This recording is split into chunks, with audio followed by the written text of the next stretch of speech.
What is up, YouTube? It is a wonderful Taco Tuesday here, and it's time for it. I wish it was. I literally went to the grocery store. I did have a plan for Taco Tuesday. That just didn't happen. So maybe Uber Eats can help me out with that later. But you guys, welcome to another episode of Around the Clock.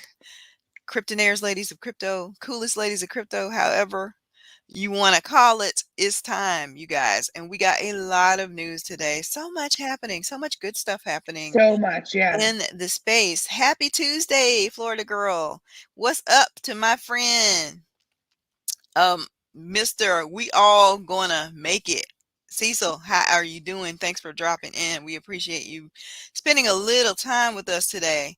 So, you guys, let's look at the markets because that's what we always do first Yep. and see what's going on. Doesn't Allie look pretty? I love green. Green is like one of my Oh, favorite thank you so freaking much. colors. Thanks so much. And let me refresh this so we make sure we have the latest and greatest news here. Looks like Bitcoin is on a little bit of a pullback, $60,614. It's pulled back about 5.9% for the 7 days. Y'all know how Bitcoin be doing us. That girl ain't loyal. But Ethereum at 41.51, still up 6.9% for the 7 days. Cardano still in the number 5 spot at $2.15. Up 1.5% for the 7 days. Solana, she's at 267, my soul. Up She just keeps 28. going. She keeps on going, 28.3%. XRP Army still over $1 there, 111, up 1.5%. Dot still a good buy, you guys. It's gonna have its day, not financial advice, just what I'm saying. Definitely. And you know what we do for the Strong Block crew. Let's see what's going on with Strong today, you guys. She's at rank number 325. Look at that. 1124.07, up 3.7% for the day. Let us see what the all-time high was. Looks like the all-time high was today. It was 1160 3 hours ago. So still looking strong, still looking strong, still over $1,000. I know some of y'all trying to claim them rewards. I don't know what gas is looking like. It wasn't bad right before I logged on. It was bad earlier today, but Yeah, it was something minting because I was like, what the heck? yeah, some I kind of was trying free to claim mint. something. I was like, why? What was minting? Some sort of free mint Oh, from, free mints ain't free. Not as long as Ethereum got these crazy ass gas yeah. fees. Um, Oh, Strong. I'm just wondering what's going on here. Like every day it is hitting new all-time highs. So at some point, like she's got to stop and pull back. Like it is not just up only forever. why? And Don't tell me I that. mean that would be amazing. Of That course would it be is. amazing. But I'm just wondering like when is it is it gonna happen? Okay, Because well every day I let check. it get to 2 grand and then we can talk about that. But just Dude, let it go. I was crying on the stream yesterday. If it got to 2,000, it's all over. It's all I don't know what we'll do then. But yeah, Strong, we love you for sure. No complaints there whatsoever. So let's take a look at what the thumbnail is about. And me and Allie have been talking about banks' involvement with crypto and how they have a love, mostly hate relationship with it. But now it seems like they're seeing like, well, dang, if we can't beat it, we darn sure better join it. So this news from Reuters, U.S. regulators exploring how banks could hold crypto assets, and the FDIC chairman weighing in. And we did give you guys an article here on this very same subject maybe 2 weeks ago, that the FDIC was looking to yeah. see whether or not they could insure some of any crypto assets, specifically stable coins, you guys. So now There's a top U.S. bank regulator that's looking to provide a clear path for banks and their clients that want to hold cryptocurrencies. And we also talked about how that's going to look using that, word accredited investor and that kind of thing. We all know what that means. In Yeah. order to keep control, and here's the key word here, in order to keep control over the fast developing asset. It's moving fast. They see the millions that are being made. There are banks that have millions already invested into crypto in some shape, form, or fashion. Now they're trying to see how can we continue to bring this under our umbrella. So Jelena McWilliams, who chairs the FDIC, told Reuters in an interview on Monday that there's a team of U.S. bank regulators trying to provide a roadmap for banks to engage with crypto. This could include clear rules about holding cryptocurrency in custody to facilitate client trading, using crypto as collateral for loans. Although they're trying to shut down a lot of exchanges that are doing that, not under banking regulations, or even holding them on their balance sheets like more traditional assets. So she says, I think that we need to allow banks in this space while appropriately managing and mitigating the risk. So if we don't bring this activity inside the banks, it's going to develop outside the banks. Oh, God forbid. Clutch my pearls. If that should happen, oh, what will we do? So the comments provide the fullest picture yet of what regulators are exploring as part of a cryptocurrency sprint team first announced in the May. Goal of the team to ensure that cryptocurrency policy coordination among the bank regulators, the FDIC, the Federal Reserve, and the Office of Comptroller is basically on the same page here. The rapid emergence of cryptocurrency has led to murky regulatory picture in the United States. BS. So yes, they are going to bless bank custody services for cryptocurrency. Let me skip down here to the last paragraph. The issue here is the valuation of these assets and the fluctuation of the value, which can be almost on a daily basis, Ms. McWilliams says. Well, that's what stablecoins are for. You have to decide what kind of capital and liquidity treatment to allocate such balance sheet holdings. So there you have it. This is just kind of more proof of what we have been talking about on this show, guys, is that yes, they're not going to get rid of crypto, but they're certainly going to do their best to control it. It may, get to a point where um, only certain folks, like they're doing in Russia. We did an article here a couple of weeks ago on that.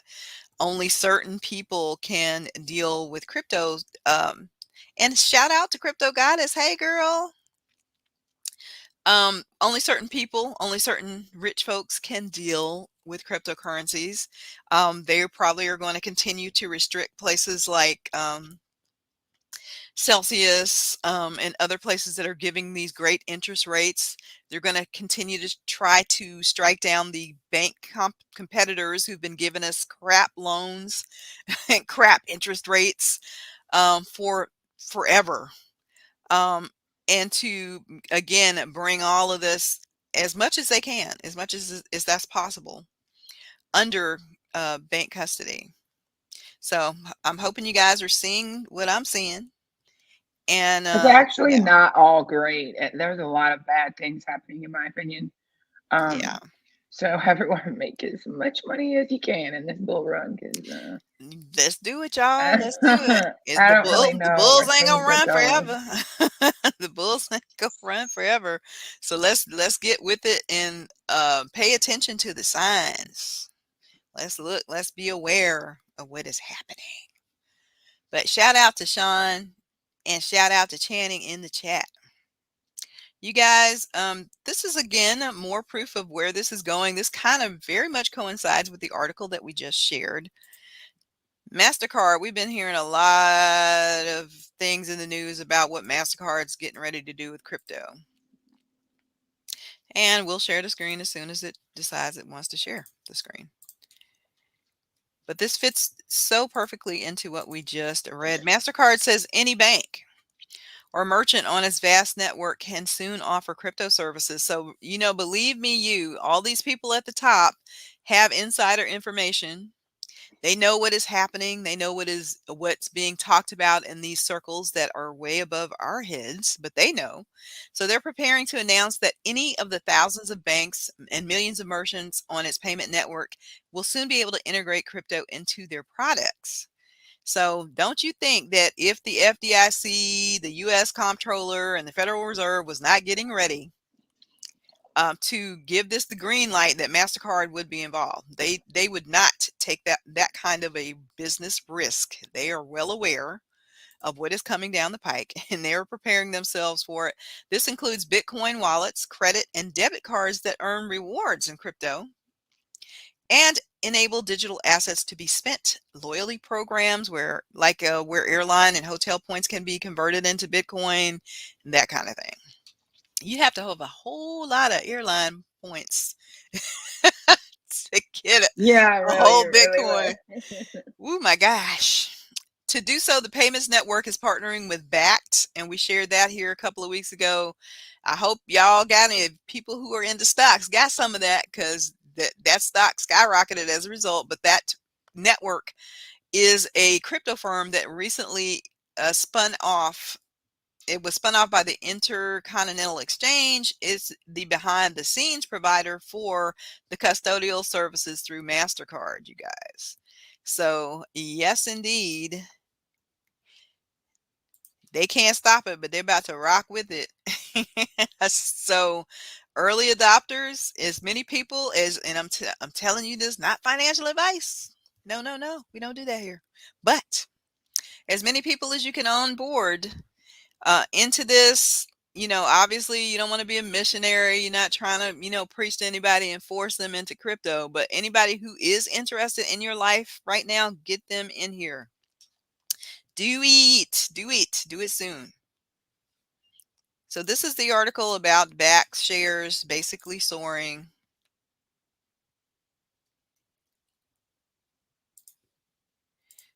And it went up basically 180%. Sorry, you guys. My thing is my streaming service is doing that thing where it's like, I'm not going to act right and I'm not going to share your screen. Back shares surge 180% after PAX with MasterCard.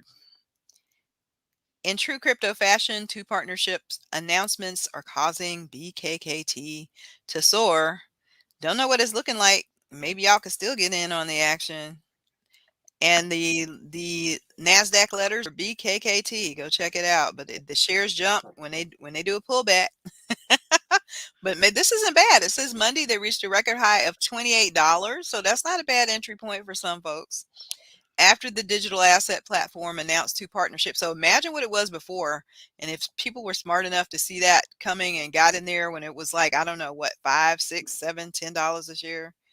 So the shares went live on the New York Stock Exchange October 18th. So it's not even that old, you guys. So maybe $28 for some of you is still a good entry point. Not financial advice. Just do your own research. Check it out. See, opportunity be knocking.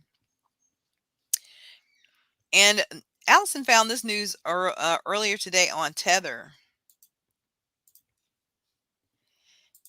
And you guys know that the part of the regulatory nonsense has to do with them, really, really honing in on stable coins and their threat to the United States dollar as the Federal Reserve currency of the world.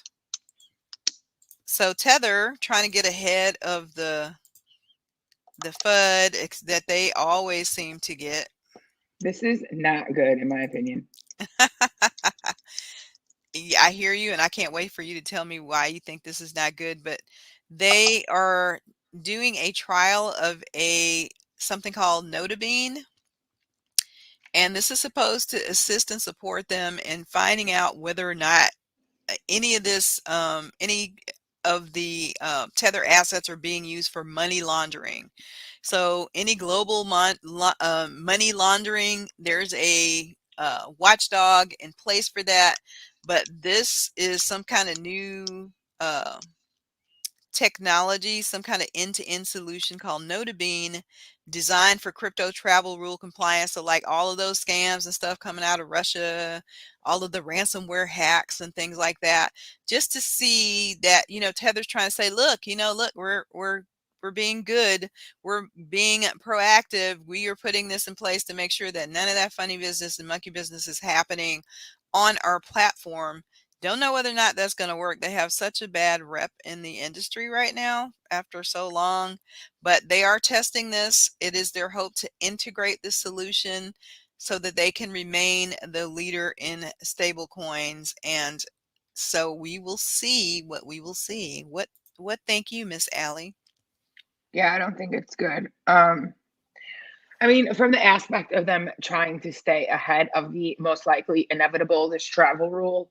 Um, okay, basically, what it means is, well, first off, let's talk about why it's good for Tether. It's giving regulators what they want. They are concerned about money laundering. But at the end of the day, most money laundering is still happening in cash. This is a known fact. It's not, it's just some narrative that they've been spinning up. Right. Um, I mean, cash is king. It's always going to be king for these types of characters. Oh, That's a yes. nice word to describe them, I suppose. Um, okay, so why I think it's bad is because now, if they're complying to money laundering legislation or regulation that currently exists, now they're going to have to report. It does not matter what country, what DEX that Tether pair is on, everyone's going to have to start reporting. And that's going to be a nightmare, not only for exchanges, but basically just say Americans goodbye to pretty much everything because you're going to get geofenced. Mm, there you go. That's the Just downside. Yeah. what's the point of decentralization if they're just going to monitor you on every site anyway? I have a lot of issues with this personally. It's clear, but my opinion doesn't really matter. So what's going to happen is going to happen, and if this is the way that crypto can continue, it's just all going to get centralized. And the entire reason that crypto was created was to get away from these centralized entities, to get away from governments and their manipulation and corruption. And we're just going Mhm. to bring the whole thing and put it Right right in back their into lap. it. I totally hear you. That is exactly what I was talking about with these bank articles that we've been seeing frequently and more frequently, and this accredited investor stuff and all of that. So you guys, be aware. And yes, you're right about that. I totally hear what you're saying. I mean, it's just an Yeah. opinion. Maybe not everyone feels that way, but we'll see how things play out. That's what I'm saying. Like, I want to think of the worst possible case scenario for myself.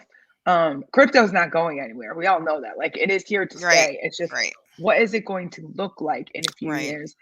So I'm just going to try to do the best that I can in this bull run and over the next few years to try to get ahead of whatever regulation they're going to institute across the world. Yeah, because Because it's the it's travel it's rule not gonna applies happen. It's everywhere. not gonna happen overnight. Whatever they're doing, they take a long time to do anything. So yeah, let's all make hay while the sun is shining, you guys. I would like to see Yeah. how Circle, how they will respond to something like this because is Tether just doing this to get them off their backs? I have a feeling that that's the case, and like the article said, they want to maintain their number one stable coin. They know that, I hate to use the word kowtowing, but yes, I'm going to use that word for Circle. Circle has come out publicly many times in the past several months saying they are complying totally with regulatory whatever, and that they're doing everything they can to cooperate and to be good little, a good little platform. The little So minions. yes, Tether has not had that rep. So I definitely see this. I agree with you there that they're trying to compete and to stay relevant. So yes, we're going to see. And this next article is to Allie's point about decentralization. And I would just ask the chat, you know, I'm going to scroll up here to the actual front of this article here. The beginning, what drives crypto users? Or what drove you? Was it distrust of the system or is it speculation? Or is it both? In some cases, it might be both for some people. But this opinion article also has a new survey that finds that people aren't just seeking out crypto as an alternative to fiat or to commercial banks.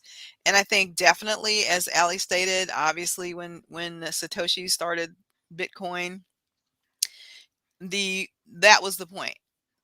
Now we see as it gets more mainstream, um, and as this comes into view, a lot of factors have happened that have kind of changed a lot of what may have been the original intention, the pandemic being one of them. But this article says that the rise of Bitcoin, Ether, and Cardano returning to all-time highs, rivaling silver and metals and the world's major financial companies, warrants an examination of investors' views, characteristics, and sophistication, because we've all been heard our representatives kind of tag everybody in crypto as basically, stupid and childlike and able to make uh, decisions that make sense, and that we definitely need to have somebody govern us. So, according to this article, this survey that was done in 2000, from 2000, the survey spans 2014 to 2019. That is not true. They're saying that most cryptocurrency markets are dominated by young, male, educated investors. In fact, one of the main socioeconomic determinants of U.S. cryptocurrency investors is educational attainment. Being young is also associated with a higher likelihood of owning at least one cryptocurrency. So these are folks who, this is the survey here. Cash security concerns don't outweigh, apparently, uh, education and or age as factors in who is invested in crypto. So I guess they can stop saying that crypto investors are non-sophisticated, uneducated people who are gambling and don't know what they're doing. And it's, according to this article, it's people who are less concerned with decentralization, like some of us maybe, and more about the speculation. I would like to see what this poll was like, the responses, what they were like in 2017 Right, versus now, like a comparison, because the education and the age and right. why they're getting invested, that's going to change when you poll a bunch of Wall Street types. Yeah, 100%.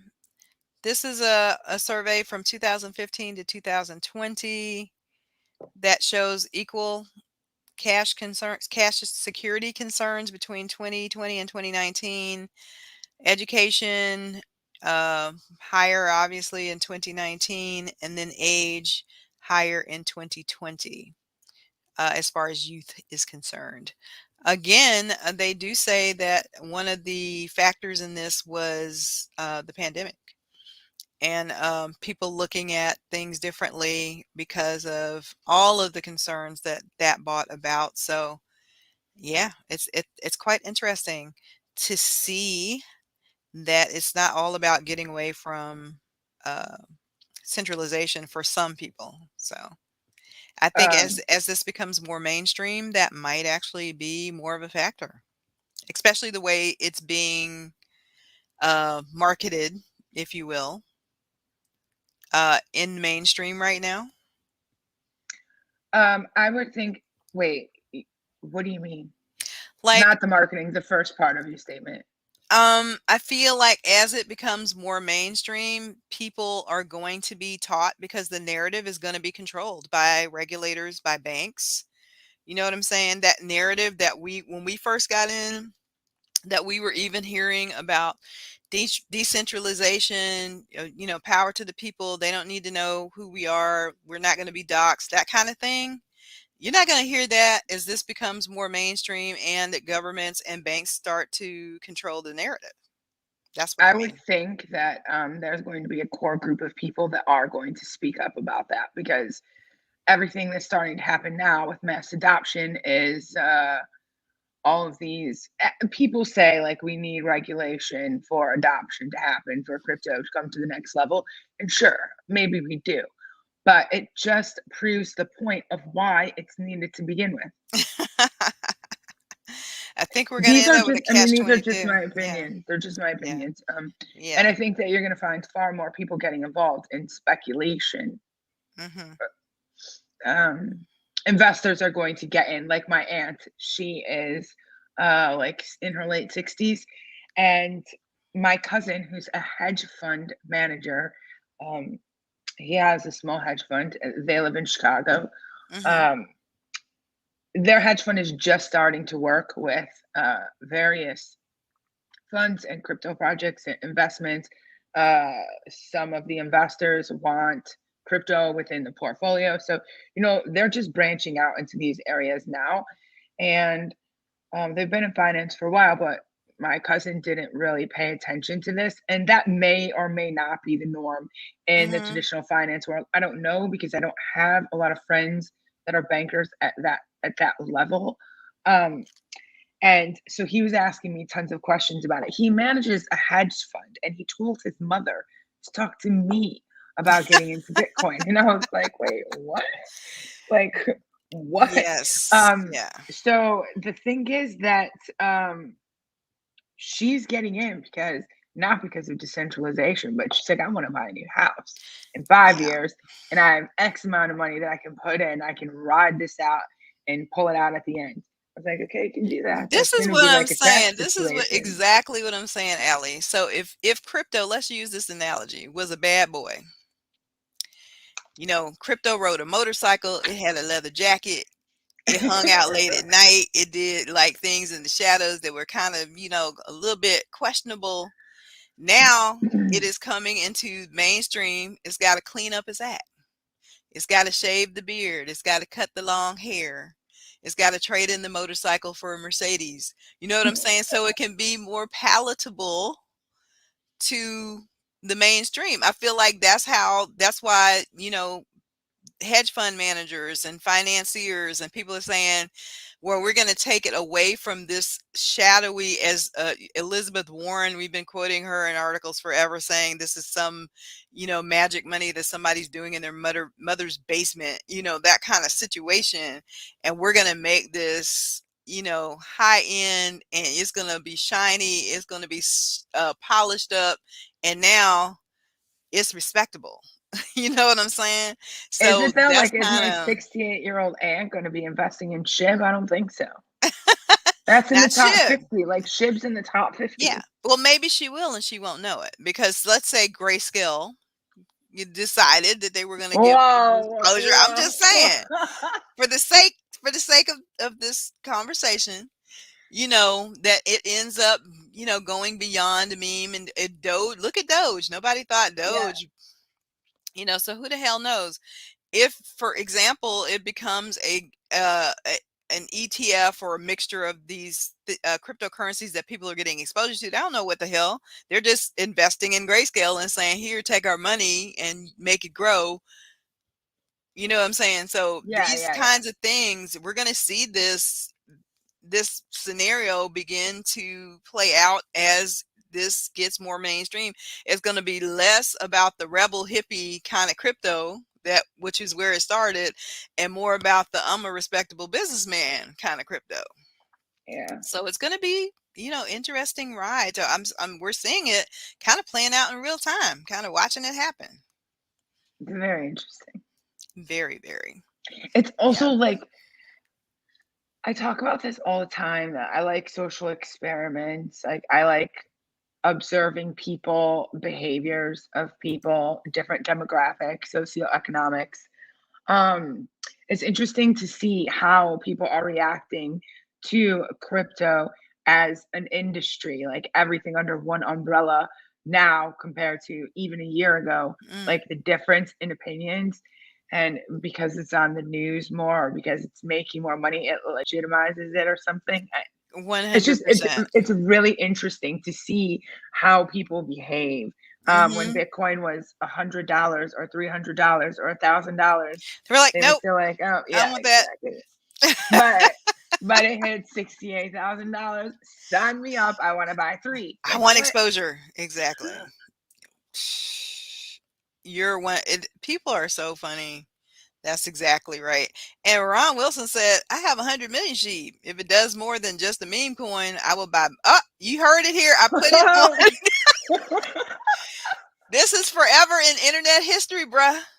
I want my Lambo. I want a pink one. I don't need one of those, but thank you so much for the offer. I live in Cleveland. I'll never be able to drive it. Just being honest, like it's full Oh of my potholes gosh. here. But that's so cool. I'm with you, Ryan. Go sheep. So this article is interesting, you guys. Again, more proof of mainstream adoption of this asset class. Even companies that you know and some of you might love. I don't love this one, but some people might love it. You heard of this company called Dish Network? Yep, So apparently Dish wants to pay you this is going to be crypto interesting, to isn't it? wholesale sites. And guess what crypto they're paying in? Guess what you can mine? I know some of you are going to know. Helium. You got it. This is unreal. I saw this. I was like, what the heck? It's a really big deal. Yeah. Okay, now if only I can read. There it is. Dish has a challenge launching as a wireless carrier in the wake of all their competitors, Sprint, T-Mobile. They did a merger, which I didn't know. That's news to me. I ain't been paying Yeah. attention.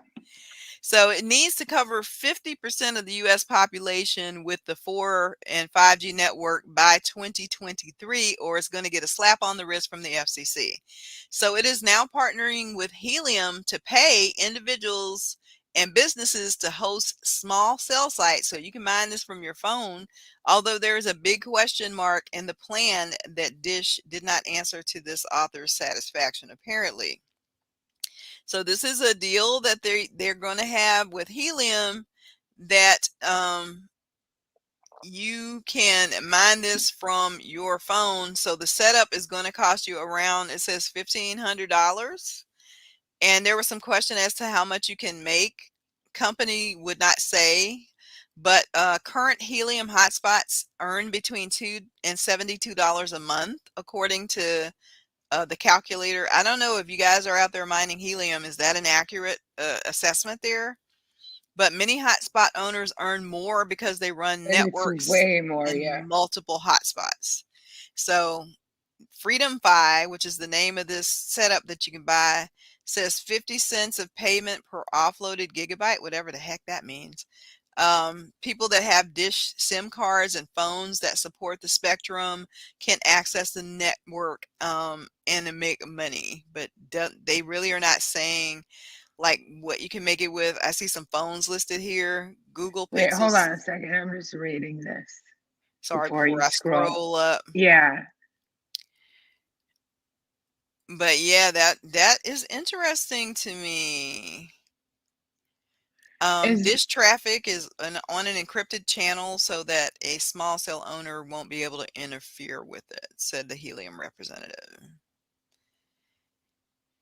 oh, okay, okay.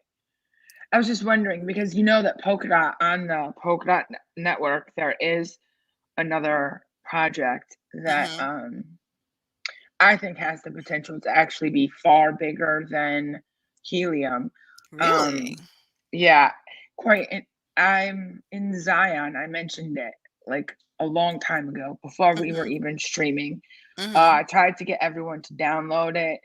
It doesn't work, and I don't think Durag has laughed or watching this because if he is going to laugh at what I say next. But it doesn't work so great on an iPhone. It works much, much better on Android devices. But it's called Nodal Cache. Like the project is called Nodal. And Oh, I basically, remember you mentioning that. I do. yeah, it Yeah. looks like this. I'll just show you what it looks like. Um, so here you can see like it sees devices near me, most likely in my house, like the computer that is right here. Hmm. Um, but it's free to use, and everyone, and I mean everyone, including in developing nations, has a smartphone. So there is no additional equipment to purchase. Um, that's why I think it's going to be bigger because everyone has a smartphone. Like even if you go to India or you go to parts of Latin America or South America, a lot of people have cell phones, and that is their computer. That is their access to the internet. Yes. That is how they pay bills, remittances, or how they receive remittances. So I was just wondering, is this a similar concept? But it seems it's not. This is like an actual cell network, right? It says there's a setup you can purchase. They have certain phones that you can use to do this, according to the article. Some phones are excluded. Let me see what it said. Google Pixel 6 and 6 Pro iPhone 13 series will support this. Samsung Galaxy S21 line does not, but future Galaxy phones will. Boost Celeros 5G are the first ones that will be allowed to do this. So it's certain phones, not every phone. Wait, so what So do you do? You just download the there's app. So it is like yeah, Nodal. So they basically have yeah. stolen this is I need to go in that I need to go in that Discord because I'm sure they're going bananas in there today. Because this project has a lot of potential and it's waiting for the auctions to start next month. It's trying for a slot. And the project has so much support and they actually have so much funding that they don't need people to lock up their Polkadot for Nodal. If they have to, they can finance it themselves, but they would just like to, save that capital like any business or project, save that capital and um, use Polkadot that has been locked up for them, and then they will they'll pay the people that locked up their Polkadot. Mhm. They'll pay them in Nodal Cash. Nodal, I think the token is just going to be called Nodal. The actual app is called Nodal Cash, but they'll pay And them is there in a fee Nodal in for buying it? return. Like this is a $1,500 fee to set this up for folks. No, So there's I'm no kind of fee. It's a free app. And this it's quite interesting to me too because obviously they're doing this so that they can compete with Sprint and the other merger. So I'm sure again this is setting precedent. I Wait, mean, is we'll see. this Channing or Nirmala? I see both of you are doing helium. And I have Helium Miner as well, but I'm in 100 servers. Like, honestly, I can't keep up. I only go in if something's wrong, like if it's not working right. I can't keep up with everything, and that makes me a terrible investor when it comes to the money that I spent for the miner, but whatever. Um, is this what they were advertising in the summer, like to get on that wait list for the special 5G device that you can put on your house? Is that what this is, or is it something else? You guys answer her in the chat, if you will, about this MNTD that was released on Saturday. But yeah, that's the Dish Network news. So if you want to get in and find other ways to mint helium, even though they're not saying exactly what the payout's going to be, definitely worth checking into. And we got a little bit of metaverse news. Literally, you guys, all the dang on metaverse news Iron is Man is here. Iron Man. Hey, Hey, we how are missed you? you. We missed you, man. Um, all the metaverse news is about Facebook. I mean, it's just like you. But we need to It's discuss. We need we to do. discuss for So sure. Yeah. we're going to talk about their new. Facebook has a new business plan, which we've known that it's a new. It's not. It's a new plan. Um, they've had a couple of new plans since the whistleblower came forward. Yeah, that's not going so well, is it, Facebook? It's not going too well for Mark right now. I'm telling you. So their new business plan now is to locate more young people in the metaverse. So we knew they did a 360. Mark said that he wanted to take the entire company in the direction of the metaverse. They have spent millions of dollars, hired 10,000 people in the EU to help with this project. They have said that they are going to change their name. They're not even going to be called Facebook anymore. And they're totally going after older users, which they have become known for, and Yes. ditching them, looking to refocus the company on Generation Z, y'all. No Why? way. Not gonna happen. That's what he But see, says. they don't use Facebook. They don't like it. It's the boomer social network. They're on Snapchat. They're on Instagram, which Okay, but they're is a not going to Facebook be that company. anymore, though. They're going to be metaverse, the face of the metaverse, and the young people will use that. But can they use this with the reputation that is being, has been gained by Facebook over these many years? Will those young people that they're looking for pivot to them? And the only way I see that happening is it, and that's why they're doing what they're doing, Allie. And we talked about this here. They're working really, really hard to be first early mover here. You know what I'm saying? There'll be other Yeah, gateways, but can these other people who don't have pockets as deep, we know how deep those Zuckerberg pockets go, are they going to be able to get to it's a race. It really is a race to who's going to get to the space first and early. And but you're right. It may be that even if they are first mover and they're able to gain just out of curiosity, some of these folks, they are not going to be the last people in the space, and they may not be able to retain these folks. But what they're doing is holding out this carrot of virtual items, just like what people are doing with skins in Fortnite, that they can buy these virtual items from Facebook, of course, to use in the emerging metaverse. So they're retooling their teams to make serving young adults in our North Star rather than optimizing for the larger number of older people. So his young adults he's defining as those age 18 to 29. these So people hate Facebook. will he be able to pull this off with a first mover advantage? My niece, who was just over here before the stream started, she is 19. She cannot stand Facebook. She doesn't use it, and all of her friends feel the same way. Um, it's going to be a challenge for sure to onboard that specific generation. And I understand that that's going to be the target demographic for getting these various metaverses off the ground. And um, I just don't know if they will be able to. We'll see. Let me propose this. There, Let me propose this weird, not too weird. I can see this being a possibility because Mark is so closely tied with Facebook, and we saw this with Binance CZ. If Mark were to step down, no, rebrand Facebook, put a new person at the helm, if that all these promises that they're making to basically clean up their act, um, could that be a thing? Because I kind of feel like people hate on Mark, as like they see him as Facebook.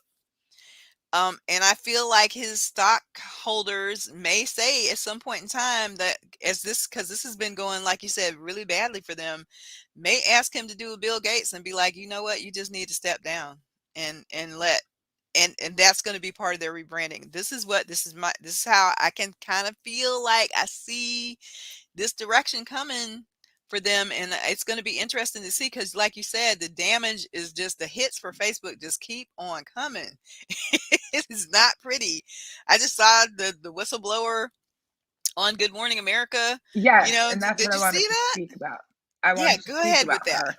Yeah. Um, I just, with all the information, okay, so that she is reported in front of US lawmakers and now in the UK, um, even if he steps down, their algorithms are a certain way. You tweak them, you tweak them, you tweak them, whatever. But they don't care about the hate speech at this point. It is out of control and they cannot stop it. They have gotten to I think Too there's like a big. saying like too big for your own good. So Hmm. I think that's what happened. And I don't believe like Mark Zuckerberg is weird. He is weird, but he's extremely intelligent. And I don't believe that he had some evil uh, plan to take over the world. I think it just rapidly grew. Got I away mean, from not him. rapidly because it was like over 15 years that Facebook has been. I'm thinking about when I first signed up, like was when I Hmm. first signed up to Twitter. I don't know, a long time ago. And so it has taken time, but now, especially with the last election, and it did not just happen in the US, All over the Facebook world. Facebook is how our last president was elected. We know that Mhm. from Cambridge Mhm. Analytica. But you have that fallout is still affecting how people see Facebook. And then you had the social dilemma come out, and now you have the whistleblower and the testimonies that are being given in multiple countries. I just, I don't Well, know you if just they can made a case overcome for it. why they cannot be the king over the metaverse because they're not Well, socially responsible. they And so can't be trusted with the but they're data. going to they're going to be first movers. I mean, just based on bucks alone. I feel like Mark Zuckerberg is going to have to step down. Like you said, they're too big. They've been calling for a long time for this company to be broken up into small pieces so that there's more control. I feel like that's going to happen. I mean, they Especially to are, them. what is the word that I'm looking for? A monopoly. No, I don't think monopoly is the right word. Kinda, sorta, but I know what you're When saying. an antitrust suit, is that what's Mhm. been brought against Facebook when it's happened to Microsoft, like back in Yes. the late Yeah. 90s or early 2000s. I think you have Facebook will purchase any tech that they think is good and squash it, or they'll incorporate it into their own business, and then that'll be it. It's done. There That's is what I'm no saying, they're gonna be competition there. crushing their metaverse competitors if they can. So, I mean, all of this If stuff that people they just care about an open metaverse, they will never sell to Facebook. But it's just you have at that point you have to rely on what are the person's intentions in creating this metaverse? What is this company all about? Do their ethos line up with yours and what an open metaverse should be and should look like? Or are they just in it for the money? I think a lot of people, a surprisingly amount of people, the people that are creating this tech, that are designing it, that are writing the code, that are sharing their open source code and GitHub and various places, they firmly and adamantly believe in an open metaverse and they don't want Facebook to take over. Um, I don't know if Facebook can turn it around, maybe there, That's why I feel maybe, like Mark needs to but I step don't think so. down. They need a whole new direction. It's not just about, um, changing the freaking name. They have to change the entire philosophy, the entire way that this company is They're run, going to need to who's at the head charge. of it. They gotta do something different than what they've been doing other than giving lip service. If they're going to survive this, that's what's gonna have to happen. If you want Facebook or whatever this new Facebook is going to be, um, wait, what? That's what I just said. Put it up there. Channing says that Strong is on Coinbase and Binance now. Is that What? breaking news, Channing? We haven't We need to confirmed check the it out. source, you guys. Channing's a great source for news. Hopefully that is true, but we're gonna definitely somebody gonna Google that while we're talking, right? And Yeah, there was maybe they could rumors of explain that. that big freaking price move. That'd be Um, cool if it was. okay, so in our conversation that we were just having, in order for Facebook to fix this problem and this essentially mining of data, because that's exactly what it is, mining people for their data, Yeah. which every company does to some extent. Like if you participate in a loyalty program, if you have any type of card that has loyalty rewards, like they're also mining your data. How do you think those coupon things at the grocery store or Walgreens spit out coupons for things that you use? It's not just random. Exactly. It's like they have your data. But if we want the way that Facebook collects that data to um, to change, to actually change, they need to start charging for the service because right now they are revenue based and that revenue is coming 100% from advertising. So Mhm. we're going there, not we, because we're not Mhm. Facebook, but they're going to have to look at that seriously. Can they redo their entire business model? And when your company Mhm. is that big and you're a multinational, you're all over the world, how do you even begin to fix the problem? Just That's why I'm talking break it about all up the and begin. breakup. It's gonna happen if this continues, and I think that's really the case that is being made in front of the United States of America for Facebook right now. And as Ali said, watching the influence they have all over the world. But we're gonna keep you guys informed. I mean, how do you feel about it?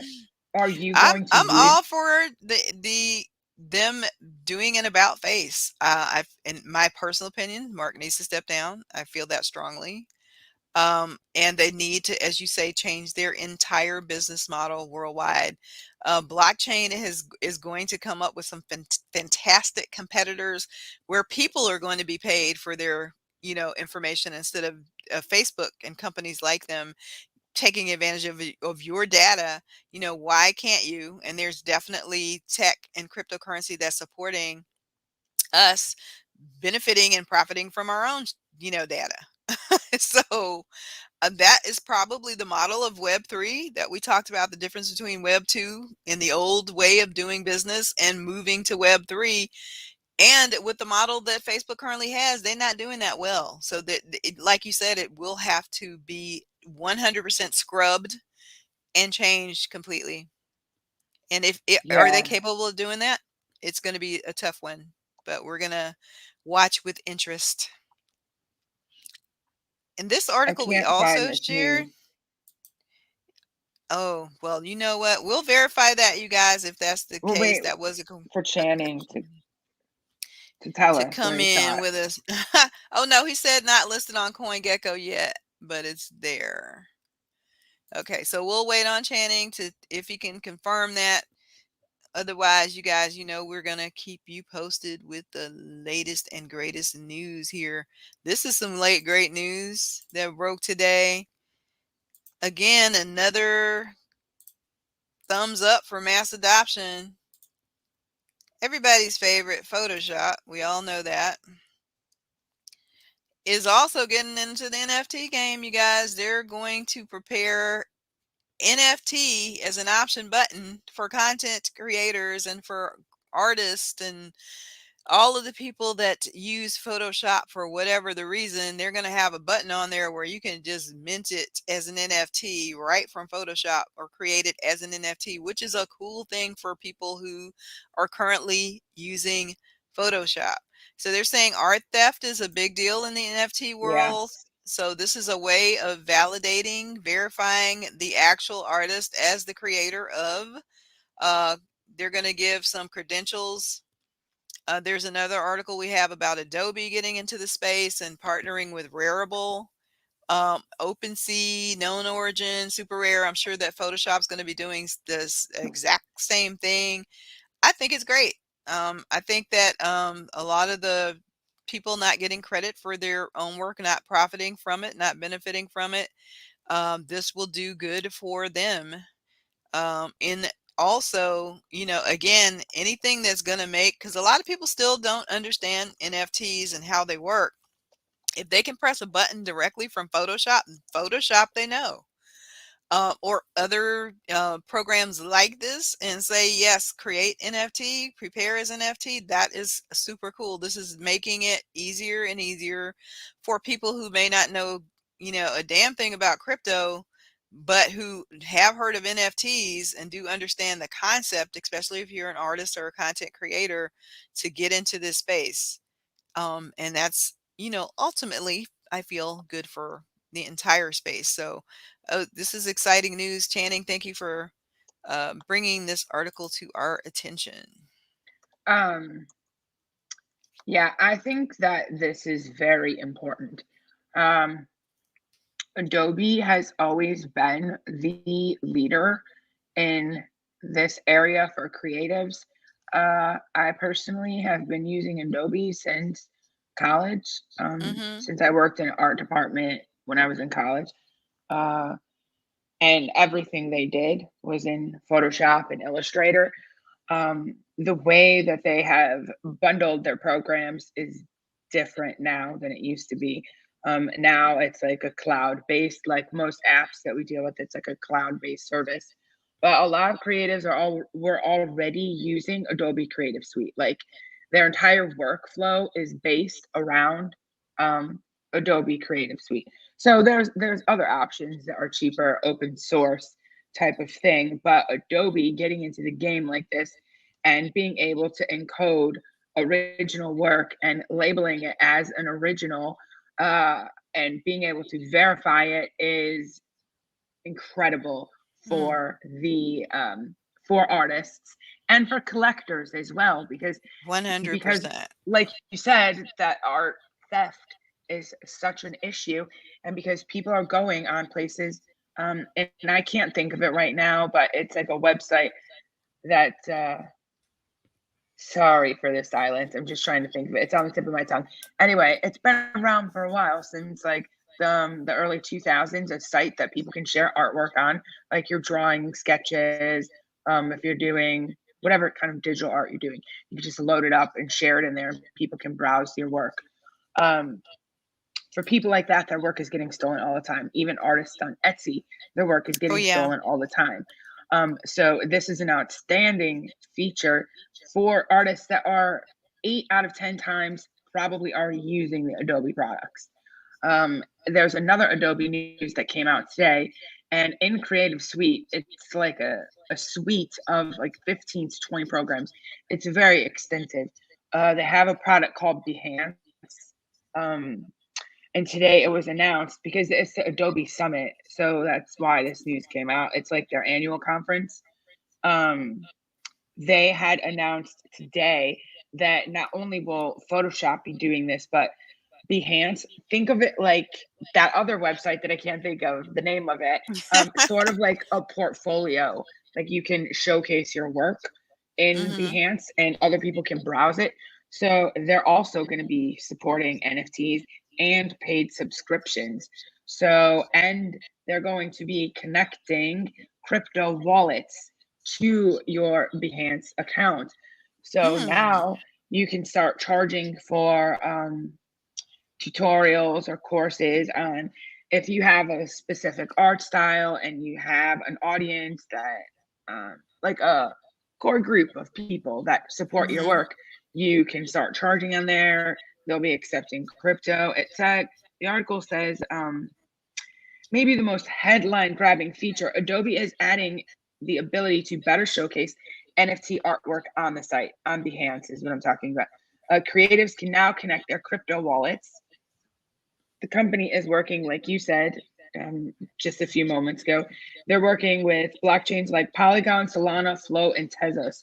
It is also partnering with NFT marketplaces, OpenSea, Super Rare, Known Origin, and Rarible to display provenance data. Pretty much that particular sentence is just covering what you said. Like provenance is the original, like this is the original piece, and Mhm. this is the information that tells everyone this is the original piece. Now that's going to be in Photoshop. This is just an overview of like the conference and info that was announced today. But I think that it's really cool for Behance users to be able to connect their crypto wallets. I think it's great. I'm really excited for people because, like I said, 8 out of 10, maybe it's less, maybe it's 7 out of 10 artists are already using the Adobe products, and this is their daily workflow. Now they can incorporate all of this other host of crypto um, partnerships with the NFT marketplaces. Everything is going to be in one place for them. It's going to be super easy for them to complete their work, showcase their work, mint their NFTs, load it onto the sites, accept payments in crypto. It's great. I think it's great. I'm It's telling you, really man, Web hard for an 3 is artist out there. everything. If they Yeah. were doing this in Web 2, if you weren't one of the lucky ones to be able to get the exposure to beat out all the competition by doing being a Beeple or Banksy, then you were just like, you were literally a starving artist. So now this is giving a much more equal playing field, and I couldn't be happier. I am so here for that. Yeah, it's really cool. This changes a lot of things for artists because let's say you are an outstanding illustrator, but you don't know much about NFTs. You see everyone talking about it. You're using these products to do your work on a daily basis. Now, with the latest update, I mean, I don't think this is coming out tomorrow. I'm not sure when they said it would be released, but the next time that you update your service that you're using every day, now it's going to support all these things that you didn't know how to use. It's going to have all of the data built right in, and it's going to make it easy. You're still probably going to need to take a course or something, but it's going to make it far easier tomorrow for you to do an NFT and sell it than it was yesterday or last week. And they'll Yep. even be able to indicate that they are available for work and for commissions. Like Behance is adding a new um, Behance is adding the ability to indicate that somebody is available for work. Finding job opportunities has always been the goal of many Behance users, but with the help of a new button, creatives can now make this explicit. Creatives can indicate whether they're available for freelance or full time work. And that's awesome because you know that art scouts, or like if you are an art director or you're in music and you're looking for someone to do your album art, you do browse sites like this Oh, looking. sure. Usually you have something in mind that you're looking for. So you just browse these sites for potential artists. Now you'll instantly know like if they're available or they're not available. It saves everyone time, and hopefully it gets the artists even more work because they absolutely deserve uh, the ease of employment as most other people in the world. Artists, sometimes it's hard for them to have a steady paying Oh, employment. yeah. I love it. I love it. Absolutely Me do. too. Because there's so many creatives in the world that, and for so long, their work has been Yeah. minimalized, marginalized. People have said, if you're an artist, that's not a real job. And now we're seeing them being able to drive Lambos now thanks to NFTs. And for some people, that legitimizes them. So it's an amazing time to be alive. I'm telling you for sure. So Channing, who is an artist, we've mentioned him on our show many times. He is just uh, basically agreeing with what we're saying here. It's going to bring a lot of new opportunities to artists, and they deserve that. All of the reasons Corey just said, I second that. And Travo said that it is on Coinbase, strong. So What? he said Channing has dropped the bombs, dropped some alpha. Channing's going to be on our show coming up soon. You guys will have a date for sure nailed down. I don't want to announce it just yet. I want to make sure. But you're going to know really soon. It's going to be coming up in November, early part of November. And I cannot wait because he's so full of great information and knowledge. And he's going to be on this show to share it with all of us. But Um, Sorry, go on. I was like, are you still looking to see if it's on Coinbase? Oh, yeah, no, I wasn't looking. I was just thinking that in the AMA on Saturday, someone had asked David Moss, "Oh, a user saw maybe Binance," and he said he wouldn't confirm or deny. And here we are, only 3 or 4 days later. Wow, Hmm. that's really incredible. I think that this news has the price pump. The news was probably reflected in price action over Hmm. the last few days. The Coinbase effect. And if you guys don't know who David Moss is, CEO of the Strong Block. And there's one more article because we're past our hour time, but I just wanted to share this because it is like so freaking cool. And this is about AI. Are you Whether afraid of AI? I am not, I am not a person who believes in the singularity event or that it'll be a bad thing. If you don't know what the singularity is, if you guys ever saw the Terminator, it's basically a point at which machines take over and try to destroy humans. Oh, I mean, I'm not taking it to that level, but I just think in the wrong hands, Well, maybe. that's any freaking thing in the wrong hands. But True, very true. yeah, you guys, this is the coolest thing because AI is actually building NFTs at this point. So this article basically talks about them AIs being used in the crypto ecosystem and especially NFTs. The incredible things that the artwork. Allie shared a one of the OpenSea accounts that was AI artwork, but it's getting more and more sophisticated. Um, there is a project coming out now called Avatar. It's AVIT. Sorry, AI technology called Avatar, and that is AI is I'm gonna drop it in actually the chat. Thank you. Sure. It's actually live, a live AI computer generated image, and those are NFTs. Those NFTs will be able to create other NFTs Wow, like you're on, like, teasing, on like the regular, like while you're sleeping, creepy. they're going to be creating NFTs. And this project is so underrated right now, y'all. Please check it out. Do your own research. I do have one, but right now the floor is really low, but they have such big plans, and I'm just in it because of the coolness factor and because I'm such a freaking geek. But the fact that if you go on this website and you look at the roadmap, you get into their Discord, follow them on Twitter, and see what these AIs are capable of doing based on whatever algorithm they put in, what they're able to create. And it you don't have to get a rare one. The rare ones and the ones that are not so rare are going to be able to have the same creative power for what they create. So I'm super excited about what AIs are doing in the NFT space. And yes, we can talk about the Singularity event on another show, Allie, because I loved Okay, that yeah. conversation. But just wanted to let you guys know, and thank you so much, Allie, for dropping that in the chat. But check Sure. it the freak out, you guys. And congratulations, Strong Crew. If the Coinbase effect is in effect, it's all good. Let's see how high we go. Ron Wilson has just made a very good point. Um, right here. He's curious how being on two new exchanges, how will that affect the ability? I'm sure that the team Hmm. has planned for this 100%. Maybe there's just less on KuCoin now. You know, it's just split amongst more places. Basically, The same amount. demand too, because of the price point that is it now. You're not gonna have like like when it was $70 and people were building nodes left and right because it was accessible.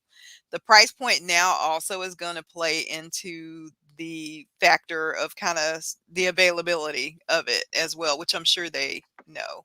But you're right. That is a great question, Ron. If you're in the Strong Telegram room, a lot of great information gets shared there about it. Make sure that you guys go in there and check that out. But we love you guys so much. Thank you so much for supporting this channel. If you have not hit the like button, please do. Make sure you subscribe if you haven't done that. And make sure you share this. Make sure you share it. And we want to be able to, put all of this great information out there. We want to encourage more female energy in the space. And we want to be your daily news source for what's happening in the crypto sphere, around the metaverse, and with NFTs. And you guys enjoy your Taco Tuesday. I'm going to try to go get me some tacos from somewhere. And we look forward to I just sharing wanted to again say with one you. thing. Sure, sure. If you guys, I mentioned a long time ago, Joylina's Cantina, and some of you had joined that group. The pre-sale is tomorrow if you're whitelisted. Just wanted to give a little reminder so you don't forget about it. I think that project's going to do very well. And Yeah, I on that think note, Bitcoin billionaires, since you mentioned, I think they're doing their pre-sale mint. If you got on the white list, if you on a Jungle Freak, you can get on the white list. Do it tonight, did you though. see the announcement from Prince? I didn't. He knows Was it? nothing about this. It is They not an gave endorsed away a free. partnership. They gave away a free Jungle Freak, and I think there were people in there saying blah blah that they should go ahead and let them because they had a bunch of other people on the list. I still think it's a great project just because of the It fact looks it's cool, already yeah. got 10 million users. It's already an established game, and I was trying hard to get on that whitelist anyway. So when this happened, I was extremely happy. It's highly competitive. They have 30,000 people in their Discord, and any break that I could get, I'm definitely going for it. Whether the prince is aware or not, I'm using my access that Jungle Freaks has given me. So we'll see you guys tomorrow night on another episode of Around the Clock. Have a good one, guys. Bye, guys.